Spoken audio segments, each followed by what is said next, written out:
Breaking news చూస్తున్నాం. జయశంకర్ భూపాలపల్లి జిల్లాలో విషాదం చోటు చేసుకుంది. వరి కొయ్యలకు నిప్పు పెట్టి మంటల్లో పడి రైతు సజీవ దహనమయ్యాడు. ఇక రైతును కాపాడే ప్రయత్నంలో అతను భార్య మృతి చెందింది.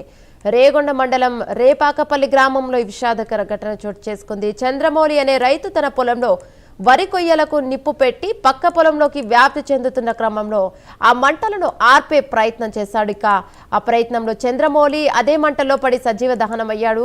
తన భర్త కాలిపోతుంటే కాపాడే ప్రయత్నం చేసిన భాగ్యమ్మకు తీవ్ర గాయాలు కాగా ఆసుపత్రికి తరలిస్తుండగా మృతి చెందింది. ఇక మృతదేహాలను సందర్శించి భూపాలపల్లి ఎమ్మెల్యే గండ్ర సత్యనారాయణరావు కుటుంబ సభ్యులను ఓదార్చారు.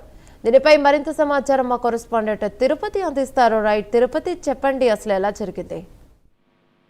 యమున, జయశంకర్ భూపాలపల్లి జిల్లాలో విషాదం నెలకొంది. రేగొండ మండలం రేపాకపల్లి గ్రామంలో విషాద సంఘటనకు సంబంధించి ఇప్పుడు అందరినీ కలిసివేస్తుంది. వరి కొయ్యలకు పెట్టినటువంటి మంటల్లో పడి రైతు సజీవ దహనమయ్యారా. రైతును కాపాడేటువంటి ప్రయత్నం చేసిన తర్వాత అక్కడ నేరుగా చూసినటువంటి భార్య కూడా మృతి చెందినటువంటి పరిస్థితి. ప్రస్తుతం ఇప్పుడు ప్రభుత్వ ఆసుపత్రిలో భార్యాభర్తల మృతదేహాలు ఉన్నాయి. చంద్రమౌళి రైతు తన పొలంలో వరి కొయ్య కాళ్ళు నిప్పు పెట్టి పక్క పొలంలోకి వ్యాప్తి చెందిన క్రమంలో ఆయన పరుగులు పెట్టి ఆ మంటలు ఆర్పే ప్రయత్నం చేశారు. అదే మంటల్లో కొంత మోకాళ్ళ నొప్పులు ఉండడం కావచ్చు, కింద పడిపోయిన నేపథ్యంలో లేవలేకపోయి ఆ సజీవ దహనమైనటువంటి పరిస్థితులు తన భర్త కాలిపోతుంటే కళ్ళారా చూసినటువంటి భార్యకు తీవ్ర గాయాలయ్యి కాపాడే ప్రయత్నం చేసిన తర్వాత అక్కడి నుంచి వరంగల్ కు ఆసుపత్రికి తరలిస్తుండగా మార్గ మధ్యలోనే గుండెపోటుతో మృతి చెందినట్టుగా తెలుస్తా ఉంది. ఒకే రోజు భర్త భార్య చనిపోయిన నేపథ్యంలో కుటుంబ సభ్యులు తీవ్ర విషాద ఛాయలనుకున్నాయి. గ్రామంలో కూడా ఒక్కసారిగా ఇద్దరు ఈ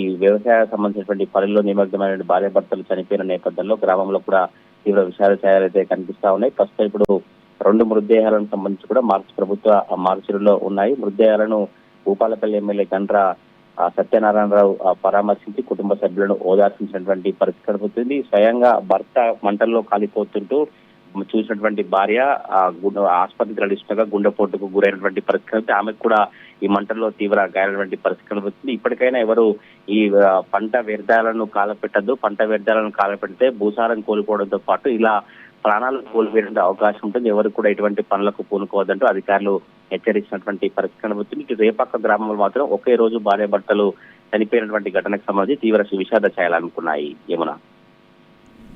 థ్యాంక్ యూ తిరుపతి.